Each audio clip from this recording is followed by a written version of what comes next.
ನಮಸ್ಕಾರ ಸ್ನೇಹಿತರೆ, ಇದೀಗ ತಾನೇ ಬಂದಿರುವ ಮುಖ್ಯವಾದ ಮಾಹಿತಿಗಳು. ಕೊನೆಗೂ ಮಹಿಳೆಯರಿಗೆ ಗುಡ್ ನ್ಯೂಸ್ ಕೊಟ್ಟ ಸರ್ಕಾರ. ನಿನ್ನೆಯಿಂದಲೇ ಹಣ ಜಮಾ ಆಗುವುದು ಶುರುವಾಗಿದೆ. ನಿಮ್ಮ ಬ್ಯಾಂಕ್ ಖಾತೆಗೆ ಹಣ ಬಂದಿಲ್ಲವೆಂದರೆ ಈ ವಿಡಿಯೋ ಪೂರ್ತಿಯಾಗಿ ನೋಡಿ. ಇನ್ನು ಮುಂದೆ ಇಂಥವರಿಗೆ ಗೃಹಲಕ್ಷ್ಮಿ ಯೋಜನೆ ಹಣ ಜಮಾ ಆಗೋದಿಲ್ಲ. ಲಕ್ಷ್ಮಿ ಹೆಬ್ಬಾಳ್ಕರ್ ಅವರ ಹೇಳಿಕೆ. ಮತ್ತೊಂದೆಡೆಯಲ್ಲಿ ಗದಗ ಜಿಲ್ಲೆಯ ಲಕ್ಕುಂಡಿಯಲ್ಲಿ ಭೂಮಿ ಬೆಲೆ ಗಗನಕ್ಕೇರಿದೆ. 30 ಲಕ್ಷ 40 ಲಕ್ಷದಿಂದ 1 ಕೋಟಿ ರೂಪಾಯಿವರೆಗೆ ಏರಿಕೆಯಾದ ಭೂಮಿಯ ಬೆಲೆ. ಲಕ್ಕುಂಡಿಯಲ್ಲಿ ಭೂಮಿ ಅಗೆದಷ್ಟು ಇತಿಹಾಸ ಹೊರಬರುತ್ತಿದೆ. ಏನಿದು ಮಾಹಿತಿ ನೋಡೋಣ. ಮತ್ತೊಂದೆಡೆಯಲ್ಲಿ ರಾಜ್ಯದ ಕಾಂಗ್ರೆಸ್ ಸರ್ಕಾರ ಸಾಲದ ಸುಳಿಯಲ್ಲಿ ಸಿಲುಕಿದೆ ಎಂದು ಎಚ್.ಡಿ. ಕುಮಾರಸ್ವಾಮಿ ಅವರ ಟೀಕೆ. ಭಗವಂತ ನನಗೆ 5 ಬಾರಿ ಜೀವ ಉಳಿಸಿದ್ದಾನೆ ಎಂದು ಮಂಡ್ಯದಲ್ಲಿ ಭಾವುಕರಾಗಿ ಭಾಷಣ ಮಾಡಿದ್ದಾರೆ. ಮತ್ತೊಂದೆಡೆಯಲ್ಲಿ ಕರ್ನಾಟಕದಲ್ಲಿ ಕಳೆದ 2.5 ವರ್ಷದಿಂದ ಕಾಂಗ್ರೆಸ್ ಸರ್ಕಾರ ಯಾವುದೇ ಅಭಿವೃದ್ಧಿ ಮಾಡಿಲ್ಲ ಎಂದು ಬಿ.ವಾ. ವಿಜೇಂದ್ರ ಅವರ ವಾಗ್ದಾಳಿ.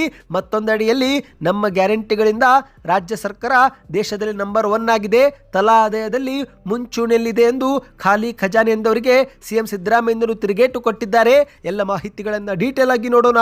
ಅದಕ್ಕಿಂತ ಮೊದಲು ನೀವು ಸುದ್ದಿ ಸಮಯ ಯೂಟ್ಯೂಬ್ ಚಾನಲ್ಗೆ ಮೊದಲು ಬಾರಿ ಭೇಟಿ ಕೊಡುತ್ತಿದ್ರೆ ದಯವಿಟ್ಟು ಸಬ್ಸ್ಕ್ರೈಬ್ ಆಗಿ ಪಕ್ಕದಲ್ಲಿ ಕಾಣಿಸುವ ಗಂಟೆ ಒತ್ತಿ. ಇದರಿಂದ ರಾಜ್ಯದ ಮಾಹಿತಿಗಳು ನಿಮಗೆ ಸಿಗುತ್ತವೆ. ವಿಡಿಯೋಗೆ ಲೈಕ್ ಮಾಡಿ ಮತ್ತು ವಿಡಿಯೋ ಪೂರ್ತಿಯಾಗಿ ನೋಡಿ. ಬನ್ನಿ ಸ್ನೇಹಿತರೆ, ಎಲ್ಲ ಮಾಹಿತಿಗಳನ್ನ ಡೀಟೇಲ್ ಆಗಿ ನೋಡೋಣ.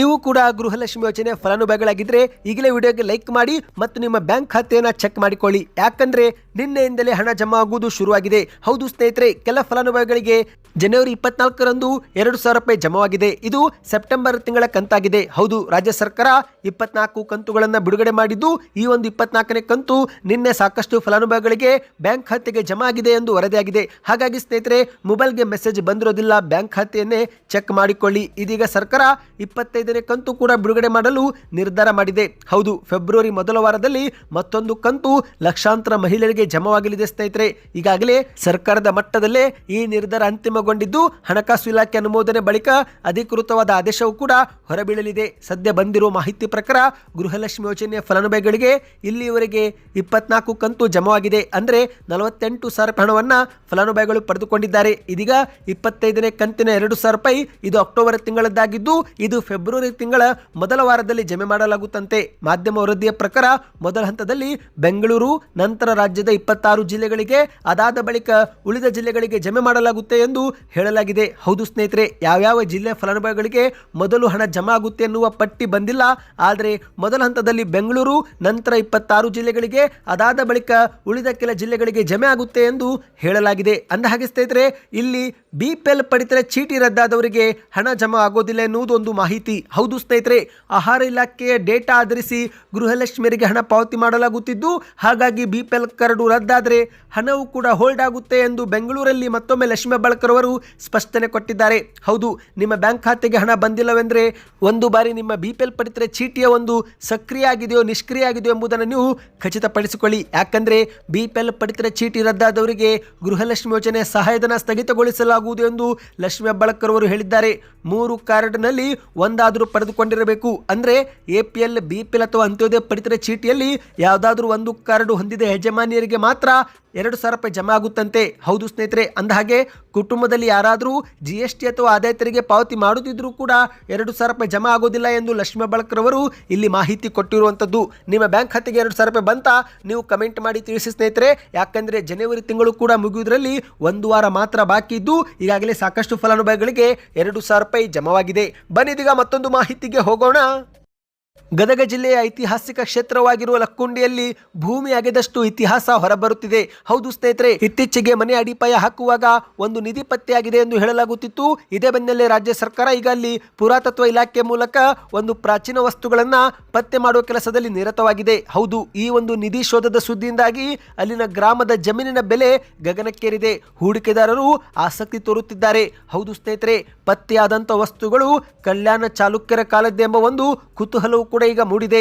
ಹೌದು, ಐತಿಹಾಸಿಕ ಲಕ್ಕುಂಡಿಯಲ್ಲಿ ಪುರಾತತ್ವ ಇಲಾಖೆ ವತಿಯಿಂದ ಭೂಮಿ ಅಗಿದು ನಿಧಿ ಶೋಧನೆ ಕಾರ್ಯ ಮುಂದುವರೆದಿದ್ದು ಭೂಮಿಯನ್ನು ಅಗದಂತೆಲ್ಲ ಪ್ರಾಚೀನ ವಸ್ತುಗಳು ಪತ್ತೆಯಾಗುತ್ತಿವೆ. ಅಷ್ಟು ಮಾತ್ರವಲ್ಲ ಸ್ನೇಹಿತರೆ, ಲಕ್ಕುಂಡಿಯಲ್ಲಿ ನಿಧಿ ಸಿಕ್ಕ ಸುದ್ದಿ ಹರಡುತ್ತಿದ್ದಂತೆ ಇಡೀ ಗ್ರಾಮದಲ್ಲಿ ಭೂಮಿಯ ಬೆಲೆ ಗಗನಕ್ಕೇರಿದೆ. ಹೌದು, ಕಳೆದ 8 ದಿನಗಳಿಂದ ನಡೆಯುತ್ತಿರುವ ಈ ಒಂದು ನಿಧಿ ಶೋಧನೆ ಕಾರ್ಯದಲ್ಲಿ ಹಲವು ಕಾರ್ಮಿಕರು ಭಾಗಿಯಾಗಿದ್ದು ಈ ಒಂದು ಹಿಂದೆ ಲಕ್ಕುಂಡಿ ಗ್ರಾಮದಲ್ಲಿ ಎಕರೆಗೆ 30ರಿಂದ 40 ಲಕ್ಷ ಮಾರಾಟವಾಗುತ್ತಿದ್ದಂಥ ಜಮೀನಿನ ಬೆಲೆ ಈಗ ನಿಧಿ ಪತ್ತೆಯಾದ ಸುದ್ದಿ ಬಂದಲ್ಲೇ ಏಕಾಏಕಿ 80 ಲಕ್ಷದಿಂದ 1 ಕೋಟಿ ರೂಪಾಯಿವರೆಗೆ ಏರಿಕೆಯಾಗಿದೆ. ಆದರೂ ಎಲ್ಲರೂ ಕೂಡ ರಿಯಲ್ ಎಸ್ಟೇಟ್ ಉದ್ಯಮಿಗಳು ಇನ್ವೆಸ್ಟ್ ಮಾಡಲು ಮುಂದೆ ಬರುತ್ತಿದ್ದಾರೆ. ಹೌದು ಸ್ನೇಹಿತರೆ, ಲಕ್ಕುಂಡಿ ವಿಶ್ವ ಪಾರಂಪರಿಕ ಪಟ್ಟಿಗೆ ಸೇರ್ಪಡೆಯಾಗುವ ಸಾಧ್ಯತೆ ದಟ್ಟವಾಗಿರುವುದರಿಂದ ಈಗ ಹೂಡಿಕೆದಾರರು ಇನ್ನಷ್ಟು ಆಸಕ್ತಿ ತೋರುತ್ತಿದ್ದಾರೆ. ಲಕ್ಕುಂಡಿ ಬಳಿ ರಾಷ್ಟ್ರೀಯ ಹೆದ್ದಾರಿಗೆ ಹೊಂದಿಕೊಂಡಿರುವ ಜಮೀನುಗಳಿಗಾಗಿ ಗದಗ ಜಿಲ್ಲೆ, ಹುಬ್ಬಳ್ಳಿ ಸೇರಿದಂತೆ ಹೊರ ಜಿಲ್ಲೆಗಳಿಂದ ರಿಯಲ್ ಎಸ್ಟೇಟ್ ಮಾಡುವವರು ಮತ್ತು ಉದ್ಯಮಿಗಳು ಬಂದು ಈಗಲೇ ಭೂಮಿಗಾಗಿ ಮುಗಿ ಬೀಳುತ್ತಿದ್ದಾರೆ. ಹೌದು ಸ್ನೇಹಿತರೆ, ಈಗಾಗಲೇ ನಿಧಿ ಶೋಧನೆ ಕಾರ್ಯದಲ್ಲಿ ಹಲವಾರು ಪ್ರಾಚೀನ ವಸ್ತುಗಳು ಪತ್ತೆಯಾಗುತ್ತಿವೆ. ಲೋಹದ ಉಂಡೆ ಆಕಾರದ ವಸ್ತುಗಳು ಪತ್ತೆಯಾಗಿದ್ದು ಎಲ್ಲರ ಕುತೂಹಲಕ್ಕೆ ಕಾರಣವಾಗಿದೆ. ಅಂದಾಜು ಅರ್ಧ ಕೆಜಿಯಷ್ಟು ತೂಕ ಹೊಂದಿರುವ ಲೋಹದ ವಸ್ತುವೊಂದು ಕೂಡ ಪತ್ತೆಯಾಗಿದೆ ಸ್ನೇಹಿತರೆ.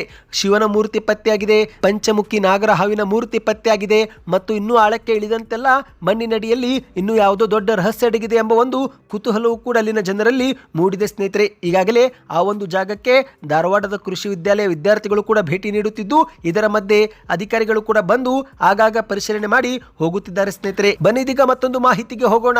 ರಾಜ್ಯದ ಕಾಂಗ್ರೆಸ್ ಸರ್ಕಾರ ಸಾಲದ ಸುಳಿಯಲ್ಲಿ ಸಿಲುಕಿದೆ ಎಂದು ಎಚ್.ಡಿ. ಕುಮಾರಸ್ವಾಮಿ ಅವರು ವಾಗ್ದಾಳಿ ಮಾಡಿದ್ದಾರೆ. ಇವರು ಗ್ಯಾರಂಟಿಗಾಗಿ ಖರ್ಚು ಮಾಡುತ್ತಿರುವುದು 50,000 ಕೋಟಿ, ಆದರೆ ಈಗ ಸಾಲ ಪಡೆದುಕೊಳ್ಳುತ್ತಿರುವುದು 1,25,000 ಕೋಟಿ ಎಂದು ಸರ್ಕಾರದ ವಿರುದ್ಧ ಎಚ್.ಡಿ. ಕುಮಾರಸ್ವಾಮಿ ಅವರು ಕಿಡಿಕಾರಿದ್ದಾರೆ. ಹೌದು ಸ್ನೇಹಿತರೆ, ರಾಜ್ಯ ಸರ್ಕಾರದ ಯೋಜನೆಗಳಿಗಾಗಿ, ಪಂಚ ಗ್ಯಾರಂಟಿಗಳಿಗಾಗಿ 50,000 ಕೋಟಿ ಖರ್ಚು, ಆದರೆ 1,25,000 ಕೋಟಿ ವಿರುದ್ಧ ಸಾಲವಾಗಿದೆ ಎಂದು ಎಚ್.ಡಿ. ಕುಮಾರಸ್ವಾಮಿ ಅವರು ವಾಗ್ದಾಳಿ ಮಾಡಿದ್ದಾರೆ. ಹೌದು, ಜನವರಿ 24ರಂದು ಶ್ರೀರಂಗಪಟ್ಟಣ ತಾಲೂಕಿನ ಮಹದೇವಪುರ ಗ್ರಾಮದಲ್ಲಿ ನಡೆದಂತ ಪ್ರೌಢಶಾಲೆಯ ಸುವರ್ಣ ಮಹೋತ್ಸವ ಸಮಾರಂಭದಲ್ಲಿ ಭಾಗವಹಿಸಿ ಎಚ್.ಡಿ. ಕುಮಾರಸ್ವಾಮಿ ಅವರು ಮಾತನಾಡಿದ್ದಾರೆ. ವಿಧಾನಸಭಾ ಚುನಾವಣೆಯಲ್ಲಿ ಗೆಲ್ಲಬೇಕು ಎಂದು ಗ್ಯಾರಂಟಿ ಯೋಜನೆ ಜಾರಿಗೆ ಮಾಡಿ ಈಗ ರಾಜ್ಯದ ಕಾಂಗ್ರೆಸ್ ಸರ್ಕಾರ ಗ್ಯಾರಂಟಿಗಳಿಗೆ ಜನರಿಗೆ ಹಣ ಕೊಡಲಾಗದೆ ಸಾಲದ ಸುಳಿಯಲ್ಲಿ ಸಿಲುಕಿ ಒದ್ದಾಡುತ್ತಿದೆ ಎಂದು ಕುಮಾರಸ್ವಾಮಿ ಅವರು ಕಿಡಿಕಾರಿದ್ದಾರೆ. ರಾಜ್ಯ ಸರ್ಕಾರ ಇಲ್ಲಿಯವರೆಗೆ 8 ಲಕ್ಷ ಕೋಟಿ ರೂಪಾಯಿ ಸಾಲ ಮಾಡಿ ಜನರ ತಲೆ ಮೇಲೆ ಹಾಕಿದೆ. ಕಳೆದ 3 ವರ್ಷಗಳಿಂದ 1.64 ಲಕ್ಷ ವಿದ್ಯಾರ್ಥಿಗಳಿಗೆ ಇವರು ವಿದ್ಯಾರ್ಥಿ ವೇತನವೇ ನೀಡಿಲ್ಲ. ಸರ್ಕಾರಿ ನೌಕರರಿಗೆ ಸರಿಯಾಗಿ ಸಂಬಳ ಕೊಡಲು ಆಗುತ್ತಿಲ್ಲ. ಭ್ರಷ್ಟಾಚಾರವೇ ಹೆಚ್ಚಾಗಿ ಹೋಗಿದ್ದು ಅಧಿಕಾರಿಗಳು ಸಿಕ್ಕಿ ಬೀಳುತ್ತಿದ್ದಾರೆ. ಸಕಾಲಕ್ಕೆ ಗೃಹಲಕ್ಷ್ಮಿ ಯೋಜನೆ ಹಣವು ಕೂಡ ಇವರು ಕೊಡುತ್ತಿಲ್ಲ ಎಂದು ಎಚ್.ಡಿ. ಕುಮಾರಸ್ವಾಮಿ ಅವರು ವಾಗ್ದಾಳಿ ಮಾಡಿದ್ದಾರೆ. ಇನ್ನು ಇದೇ ನಡುವೆ ಸ್ನೇಹಿತರೆ, ಭಗವಂತ ನನಗೆ 5 ಬಾರಿ ಜೀವ ಉಳಿಸಿದ್ದಾನೆ ಎಂದು ಎಚ್.ಡಿ. ಕುಮಾರಸ್ವಾಮಿ ಅವರು ಭಾವುಕರಾಗಿದ್ದಾರೆ. ಹೌದು, ಭಗವಂತ ನನಗೆ 5 ಬಾರಿ ಜೀವ ಕೊಟ್ಟಿದ್ದಾನೆ. ನಾನು ಉಳಿದಿರುವುದು ಜನರ ಪ್ರೀತಿ ಮತ್ತು ಬೆಂಬಲದಿಂದ. ಕಳೆದ 6ರಿಂದ 7 ತಿಂಗಳು ಗಂಭೀರವಾಗಿ ಅನಾರೋಗ್ಯಕ್ಕೆ ನಾನು ಒಳಗಾಗಿದ್ದೆ. 5 ಬಾರಿ ಸಾವಿನ ಅಂಚಿಗೆ ಹೋಗಿ ನಾನು ಬದುಕಿ ಬಂದಿದ್ದೇನೆ ಎಂದು ಎಚ್.ಡಿ. ಕುಮಾರಸ್ವಾಮಿ ಅವರು ಹೇಳಿಕೆಯನ್ನು ಕೊಟ್ಟಿದ್ದಾರೆ. ಹೌದು ಸ್ನೇಹಿತರೆ, ಮಂಡ್ಯದಲ್ಲಿ ನಡೆದಂಥ ಕಾರ್ಯಕ್ರಮದಲ್ಲಿ ಎಚ್.ಡಿ. ಕುಮಾರಸ್ವಾಮಿ ಅವರು ಭಾವುಕರಾಗಿದ್ದಾರೆ. ಮಂಡ್ಯ ಮತ್ತು ರಾಮನಗರವೇ ನನಗೆ ರಾಜಕೀಯ ಶಕ್ತಿ ತುಂಬಿದ ಜಿಲ್ಲೆಗಳು. ನಾನು ಮತ ಕೇಳಲು ಬರದೇ ಇದ್ರೂ ಮಂಡ್ಯದ ಜನರು ದೊಡ್ಡ ಅಂತರದಲ್ಲಿ ನನ್ನನ್ನು ಗೆಲ್ಲಿಸಿದ್ದಾರೆ. ಜನರ ನಿರೀಕ್ಷೆಗಳನ್ನು ನಾನು ಹುಸಿಗೊಳಿಸಲು ಹೋಗೋದಿಲ್ಲ. ನನಗೆ ಸ್ವಲ್ಪ ಸಮಯ ಕೊಡಿ ಸಾಕು ಎಂದು ಮನವಿಯನ್ನ ಮಾಡಿದ್ದಾರೆ. ಈ ಒಂದು ಹಿಂದೆ 2016-17ರಲ್ಲಿ ಮಂಡ್ಯ ಜಿಲ್ಲೆಯಲ್ಲಿ ಸುಮಾರು 200 ರೈತರು ಆತ್ಮಹತ್ಯೆ ಮಾಡಿಕೊಂಡಿದ್ರು. ಆ ಸಮಯದಲ್ಲಿ ಪ್ರತಿಯೊಂದು ಕುಟುಂಬಕ್ಕೆ ನಾನು ಭೇಟಿ ನೀಡಿ ಸ್ವಂತಾನ ಹೇಳಿ ಕೈಲಾದ ಸಹಾಯ ಮಾಡಿದ್ದೆ. ನನ್ನ 14 ತಿಂಗಳ ಆಡಳಿತಾವಧಿಯಲ್ಲಿ 25,000 ಕೋಟಿ ರೂಪಾಯಿ ರೈತರ ನಾನು ಸಾಲವನ್ನು ಕೂಡ ಮನ್ನಾ ಮಾಡಿದ್ದೇನೆ. ಮಂಡ್ಯ ಜಿಲ್ಲೆ ಒಂದಕ್ಕೆ 800 ಕೋಟಿ ರೂಪಾಯಿ ಸಾಲ ಮನ್ನಾ ಲಾಭವಾಗಿತ್ತು ಎಂದು ಎಚ್.ಡಿ. ಕುಮಾರಸ್ವಾಮಿ ಅವರು ಹೇಳಿಕೆಯನ್ನು ಕೊಟ್ಟಿದ್ದಾರೆ. ಬನ್ನಿ ಸ್ನೇಹಿತರೆ, ಮತ್ತೊಂದು ಮಾಹಿತಿಗೆ ಹೋಗೋಣ. ಕರ್ನಾಟಕದಲ್ಲಿ ಕಳೆದ 2.5 ವರ್ಷದಿಂದ ಯಾವುದೇ ಅಭಿವೃದ್ಧಿ ಕೆಲಸವೇ ಆಗಿಲ್ಲ ಎಂದು ಬಿ.ವಾ. ವಿಜಯೇಂದ್ರ ಅವರು ಹುಬ್ಬಳ್ಳಿಯಲ್ಲಿ ಕಿಡಿಕಾರಿದ್ದಾರೆ. ಹೌದು, ಕಾಂಗ್ರೆಸ್ ಸರ್ಕಾರ ಕಳೆದ 2.5 ವರ್ಷದಿಂದ ಅಧಿಕಾರದಲ್ಲಿದ್ದರೂ ಕೂಡ ಯಾವುದೇ ಅಭಿವೃದ್ಧಿಯನ್ನ ಮಾಡಿಲ್ಲ ಎಂದು ಬಿಜೆಪಿಯ ರಾಜ್ಯಾಧ್ಯಕ್ಷ ಬಿ.ವಾ. ವಿಜಯೇಂದ್ರ ಅವರು ಮಾಧ್ಯಮಗಳ ಮುಂದೆ ಹರಿಹಾಯ್ದಿದ್ದಾರೆ. ಅತಿ ಹೆಚ್ಚು ಅನುಭವಿ ಮುಖ್ಯಮಂತ್ರಿ ಇದ್ದರೂ ಕೂಡ ರಾಜ್ಯದ ಅಭಿವೃದ್ಧಿಗೆ ಬಿಡಿಗಾಸು ಹಣ ನೀಡಿಲ್ಲ. ಇದುವರೆಗೆ ಯಾವುದೇ ಯೋಜನೆ ಘೋಷಣೆ ಇವರು ಮಾಡಿಲ್ಲ. ಉತ್ತರ ಕರ್ನಾಟಕದಲ್ಲಿ ಪ್ರವಾಹ ಸಮಯದಲ್ಲಿ ಪರಿಹಾರ ನೀಡುವುದು ಇರಲಿ, ಕನಿಷ್ಠ ಪಕ್ಷ ಸಚಿವರು ಆಯಾ ಪ್ರದೇಶಗಳಿಗೂ ಕೂಡ ಭೇಟಿ ಕೊಟ್ಟಿಲ್ಲ ಎಂದು ಮಾಧ್ಯಮಗಳ ಮುಂದೆ ಆರೋಪ ಮಾಡಿದ್ದಾರೆ. ರಾಜ್ಯವು ಆರ್ಥಿಕ ದಿವಾಳಿಯತ್ತ ಸಾಗುತ್ತಿದೆ ಎಂದು ಬಿ.ವಾ. ವಿಜಯೇಂದ್ರ ಅವರು ಕಿಡಿಕಾರಿದ್ದಾರೆ. ಘೋಷಣೆ ಮಾಡಿರುವ ಗ್ಯಾರಂಟಿ ಯೋಜನೆಗಳಿಗೆ ಹಣವೇ ನೀಡಲು ಇವರಿಗೆ ಆಗುತ್ತಿಲ್ಲ. ಒಂದು ಕಡೆಗೆ ಬೆಲೆ ಏರಿಕೆ ಮಾಡಿ ತನ್ನ ಬೊಕ್ಕಸ ತುಂಬಿಸಿಕೊಳ್ಳಲು ರಾಜ್ಯ ಸರ್ಕಾರ ಮುಂದಾಗಿದ್ದು, ಮತ್ತೊಂದೆಡೆಯಲ್ಲಿ ಪಂಚ ಗ್ಯಾರಂಟಿ ಯೋಜನೆಗಳಿಗೆ ಹಣವು ಕೂಡ ಈಗ ಕೊಡುತ್ತಿಲ್ಲ ಎಂದು ವಾಗ್ದಾಳಿ ಮಾಡಿದ್ದಾರೆ. ದಿನಸಿ ಅಂಗಡಿಯಲ್ಲಿ ಸಹ ಹೆಂಡ ಮಾರಾಟ ಮಾಡಲಾಗ್ತಾ ಇದೆ. ಇದಕ್ಕೆ ರಾಜ್ಯ ಸರ್ಕಾರದ ಒತ್ತಡವೇ ಕಾರಣ. ಸಿದ್ದರಾಮಯ್ಯರ ಸರ್ಕಾರ ಕರ್ನಾಟಕವನ್ನು ಕುಡುಕರ ರಾಜ್ಯ ಮಾಡಲು ಮುಂದಾಗಿದ್ದಾರೆ. ಇದು ರಾಜ್ಯದ ದುರ್ದೈವ ಎಂದು ಬಿ.ವಾ. ವಿಜಯೇಂದ್ರ ಅವರು ಆಕ್ರೋಶ ವ್ಯಕ್ತಪಡಿಸಿದ್ದಾರೆ. ಇಲ್ಲಿ ಕಪಟ ನಾಟಕ ಮಾಡಿ ಮನೆ ಹಸ್ತಾಂತರ ಕಾರ್ಯಕ್ರಮ ಹುಬ್ಬಳ್ಳಿಯಲ್ಲಿ ಮಾಡ್ತಿದ್ದಾರೆ. ಆದರೆ ಇದು ಯಡಿಯೂರಪ್ಪನವರ ಕಾಲದಲ್ಲಿ ಆಗಿದ್ದು, ಇದಕ್ಕೆ ಕೇಂದ್ರ ಸರ್ಕಾರವು ಕೂಡ ಆರ್ಥಿಕ ಸಹಾಯ ಮಾಡಿದೆ. ಆದರೆ ಈಗ ಸಿಎಂ ಸಿದ್ದರಾಮಯ್ಯನವರು ತಾವೇನೋ ಕಡಿದು ಕಟ್ಟಿ ಹಾಕಿದ್ದಾರೆ ಎಂಬ ರೀತಿಯಲ್ಲಿ ದೊಡ್ಡ ಮಟ್ಟದಲ್ಲಿ ಭಾಷಣ ಮಾಡಿದ್ದಾರೆ ಎಂದು ಮಾಧ್ಯಮಗಳ ಮುಂದೆ ಟೀಕೆ ಮಾಡಿದ್ದಾರೆ. ಇದೀಗ ಜಮೀರ್ ಅಹಮದ್ ಖಾನ್ ಅವರು ಅಬಕಾರಿ ಇಲಾಖೆ ಜೊತೆಗೆ ಮಾತನಾಡಿ ಕಾರ್ಯಕ್ರಮದ ಹೆಸರಲ್ಲಿ ಲಿಕ್ಕರ್ ಮಾರಾಟ ಮಾಡಲು ಉತ್ತೇಜಿಸಿದ್ದಾರೆ. ಇದು ನಿರ್ಲಜ್ಜ ಮತ್ತು ಲಜ್ಜೆಗೆಟ್ಟ ಸರ್ಕಾರ. ಇವರು ಕರ್ನಾಟಕವನ್ನ ಕುಡುಕರ ರಾಜ್ಯ ಮಾಡಲು ಹೊರಟಿದ್ದಾರೆ. ಅಹಿಂದ ಹೆಸರಿನಲ್ಲಿ ಅಧಿಕಾರಕ್ಕೆ ಬಂದಂತ ಸಿಎಂ ಸಿದ್ದರಾಮಯ್ಯನವರು ಹಿಂದ ಸಮಾಜ ಮರೆತು ಬರೀ ಅಲ್ಪಸಂಖ್ಯಾತರ ಓಲೈಕೆ ಮಾಡಲು ಮುಂದಾಗಿದ್ದಾರೆ. ಒಂದು ಕಣ್ಣಿಗೆ ಬೆಣ್ಣೆ ಮತ್ತೊಂದು ಕಣ್ಣಿಗೆ ಸುಣ್ಣ, ಈ ರೀತಿ ಕಾಂಗ್ರೆಸ್ ನಡೀತಾ ಇದೆ ಎಂದು ಬಿವಾ ವಿಜೇಂದ್ರ ಅವರು ದೂರಿದ್ದಾರೆ. ಬನ್ನಿ ಸ್ನೇಹಿತರೆ, ಕೊನೆ ಮಾಹಿತಿಗೆ ಹೋಗೋಣ. ರಾಜ್ಯ ಕಾಂಗ್ರೆಸ್ನ ಪಂಚ ಗ್ಯಾರಂಟಿ ಯೋಜನೆಗಳಿಂದ ಖಜಾನೆ ಖಾಲಿಯಾಗಿದೆ ಎಂದವರಿಗೆ ಸಿಎಂ ಸಿದ್ದರಾಮಯ್ಯನವರು ತಿರುಗೇಟು ಕೊಟ್ಟಿದ್ದಾರೆ. ತಲಾ ಆದಾಯದಲ್ಲಿ ಭಾರತದಲ್ಲೇ ರಾಜ್ಯ ನಂಬರ್ 1 ಸ್ಥಾನದಲ್ಲಿದೆ ಎಂದು ಹುಬ್ಬಳ್ಳಿಯಲ್ಲಿ ಭರ್ಜರಿ ಭಾಷಣ ಮಾಡಿದ್ದಾರೆ. ಹೌದು, ಗ್ಯಾರಂಟಿ ಯೋಜನೆಯಿಂದ ಖಜಾನೆ ಖಾಲಿಯಾಗಿಲ್ಲ. ಇಂದು ದೇಶದಲ್ಲೇ ಕರ್ನಾಟಕ ತಲಾ ಆದಾಯದಲ್ಲಿ ಅಗ್ರ ಸ್ಥಾನ ತಲುಪಿದೆ. ಗ್ಯಾರಂಟಿ ಯೋಜನೆ ಲಾಭ ಮಾಡಿಕೊಟ್ಟಿದೆ. ಖಜಾನೆ ಖಾಲಿಯಾಗಿದ್ದರೆ ಇಷ್ಟೊಂದು ಅಭಿವೃದ್ಧಿ ಕೆಲಸ ಮಾಡಲು ಸಾಧ್ಯವಾಗುತ್ತಿತ್ತೆ ಎಂದು ಮುಖ್ಯಮಂತ್ರಿ ಸಿದ್ದರಾಮಯ್ಯನವರು ಪ್ರಶ್ನೆಯನ್ನ ಮಾಡಿದ್ದಾರೆ. ಕೇಂದ್ರದಿಂದ ರಾಜ್ಯಕ್ಕೆ ಬರಬೇಕಾದಂಥ ಅನುದಾನವೇ ಇವರು ಕೊಡುತ್ತಿಲ್ಲ ಎಂದು ವೇದಿಕೆ ಮೇಲೇನೆ ಆರೋಪ ಮಾಡಿದ್ದಾರೆ. ಹೌದು ಸ್ನೇಹಿತರೆ, ಮಾಧ್ಯಮಗಳ ಮುಂದೆ ಮಾತನಾಡಿದಂಥ ಸಿಎಂ ಸಿದ್ದರಾಮಯ್ಯನವರು 24 ನಿಮಿಷಗಳ ಕಾಲ ಭಾಷಣ ಉದ್ದಕ್ಕೂ ಬಿಜೆಪಿ ವಿರುದ್ಧ ಹರಿಯದಿದ್ದಾರೆ. ಗ್ಯಾರಂಟಿ ಯೋಜನೆ ಜಾರಿಗೊಳಿಸುವಾಗ ಪ್ರಧಾನಿ ಮೋದಿ ಸೇರಿದಂತೆ ಬಿಜೆಪಿಯವರು ರಾಜ್ಯ ಸರ್ಕಾರ ಆರ್ಥಿಕ ದಿವಾಳಿಯಾಗುತ್ತೆ ಎಂದು ಟೀಕೆ ಮಾಡಿದ್ರು. ಈಗಲೂ ಕೂಡ ಟೀಕೆ ಮಾಡುತ್ತಲೇ ಇದ್ದಾರೆ. ಸಮಾಜದಲ್ಲಿನ ಅಸಮಾನತೆ ಹೋಗಲಾಡಿಸಲು ಉದ್ದೇಶದಿಂದ ನಾವು ಗ್ಯಾರಂಟಿ ಜಾರಿಗೆ ಮಾಡಿದೆವು. ಇಂದು ಇದೇ ಗ್ಯಾರಂಟಿ ಯೋಜನೆಗಳಿಂದ ಕರ್ನಾಟಕ ತಲಾ ಆದಾಯದಲ್ಲಿ ಮೊದಲ ಸ್ಥಾನದಲ್ಲಿದೆ.